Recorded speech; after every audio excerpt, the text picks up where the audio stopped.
चेनाब नगर के किनारे एक खूबसूरत जगह है तख्त हज़ारा। यहाँ बहने वाले दरियाओं की लहरें और बगीचे की खुशबू की वजह से इसे पूरब का स्वर्ग कहा जाता है। यही राजाओं की धरती है जो मस्ती से यहाँ रहते हैं। इस बस्ती के नौजवान खूबसूरत और बेपरवाह किस्म के हैं। वे कानों में बालियां पहनते हैं और कंधे पर नए शॉल रखते हैं। उनको अपनी खूबसूरती पर गर्व है और सभी इसमें एक दूसरे को मात देते दिखते हैं। इसी बस्ती का मुखिया था जमींदार मौजू चौधरी। वह 8 बेटे और 2 बेटियों का बाप था। वह बहुत धनी और खुशहाल था और कुनबे में सभी उसका सम्मान करते थे। सभी बेटों में वह रांझा को सबसे ज़्यादा प्यार करता था। इस कारण रांझा के बाकी भाई उससे बहुत जलते थे। बाप के डर से वह रांझा पर सीधे वार नहीं कर पाते थे, लेकिन पीछे ताना मारते रहते थे, जिससे रांझा के दिल को ऐसे चोट लगती थी जैसे सोए हुए आदमी को अंधेरे में सांप डंक मारता हो। फिर एक रात ऐसी भी थी जब रांझा पर कयामत का कहर बरपा। उस रात उसका बाप मौजू चल बसा। रांझा के भाइयों और भौजाइयों ने उस पर अब खुलेआम बार बार ताना कसना शुरू कर दिया। वे रांझा को कहते, आलसी बैठकर रोटी तोड़ता है और 2 आदमी के बराबर दूध पी जाता है, वो भी मक्खन मार के। भाइयों ने रांझा को से छुटकारा पाने के लिए षड्यंत्र करना शुरू कर दिया और एक योजना बनाई। रांझा के सभी भाई मिलकर जमीन पर माप जोख करने वाले काजी के पास गए और उसे रिश्वत देकर अच्छी जमीनों को आपस में बांट लिया। बंजर और बेकार जमीन रांझे के हिस्से में आई। यह सब देखकर रांझा के दुश्मनों की खुशी का तो ठिकाना नहीं था। अब वे समाज में घूम घूम कर कहने लगे कि अब रांझा को भाइयों ने जाल में अच्छा फंसाया है। रांझा को भी वो अपमानित करते हुए कहते थे, यह आदमी खेत जैसे कैसे जोत सकता है, जिसके सर पर बड़े बड़े बाल हैं लेकिन दिमाग में दही भरा है। ऐसे आदमी से कौन औरत शादी करेगी जो जिंदगी में कभी कुछ नहीं कर सकता। रांझा की बेइज्जती करने में भाई भी पीछे नहीं थे। वह कहते थे, उसने तो औरतों की तरह चूड़ियां पहन कर रखी हैं, दिन भर बांसुरी बजाता रहता है और रात भर गाता रहता है। अगर वह जमीन को लेकर लड़ने आता है तो आने दो, देखते हैं कि क्या कर लेता है। हम सब की ताकत के आगे वह अकेला कुछ नहीं कर सकता।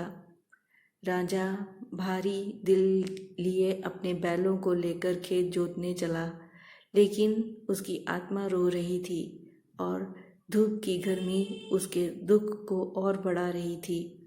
खेत जोतते हुए जब थक गया तो वह छाया में जाकर लेट गया और आराम करने लगा।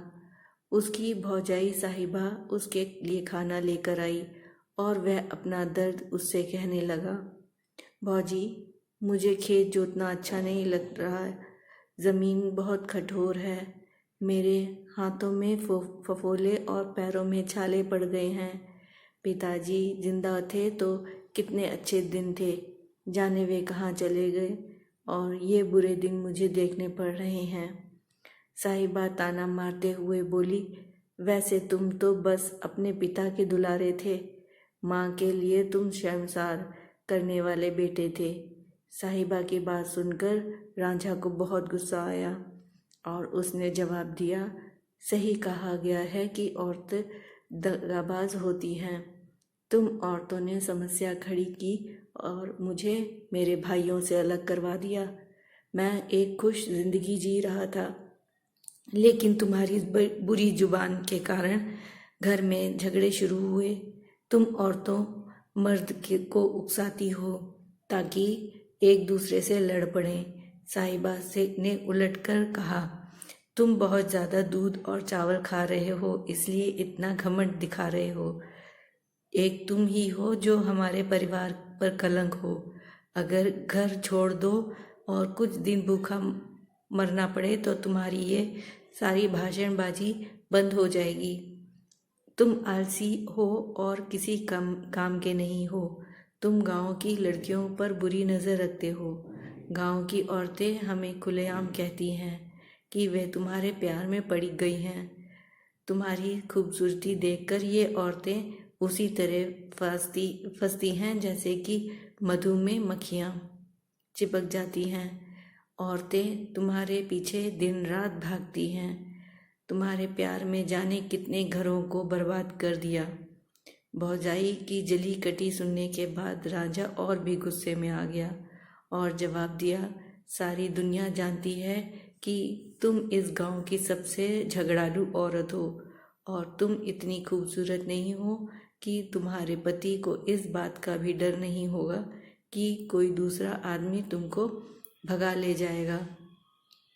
क्रोध से साहिबा की आंखें लाल हो गईं और उसकी सूरत पर लहराती लटें जहरीले सांप के फन की तरह हो गई। वह बोलने लगी, अगर हम लोग तुम्हारे लिए इतने ही बुरे हैं तो जाओ किसी सियाल की लड़की से शादी कर लो। जाओ उनके घरों के आसपास जाकर अपनी बांसुरी बजाओ और उनकी औरतों को फंसा लो। अगर तुमको हमारी खूबसूरती पसंद नहीं तो जाओ हीर से शादी कर लो। उसे दिन रात तलाश करो ताकि तुम उसे अपने जाल में फंसा सको। अगर दिन में वह हाथ ना आए तो रात को घर की पिछली दीवार गिराकर उसे भगा ले जाओ। साहिबा की बातों का जवाब देने में रांझा भी पीछे नहीं हटा। कहने लगा, तुम्हारी जैसी भौजाई को तो नदी में डुबो देना चाहिए। मैं हीर को ब्याह कर लाऊंगा और तुम्हारे जैसी औरतें उसकी नौकरानी बनेंगी।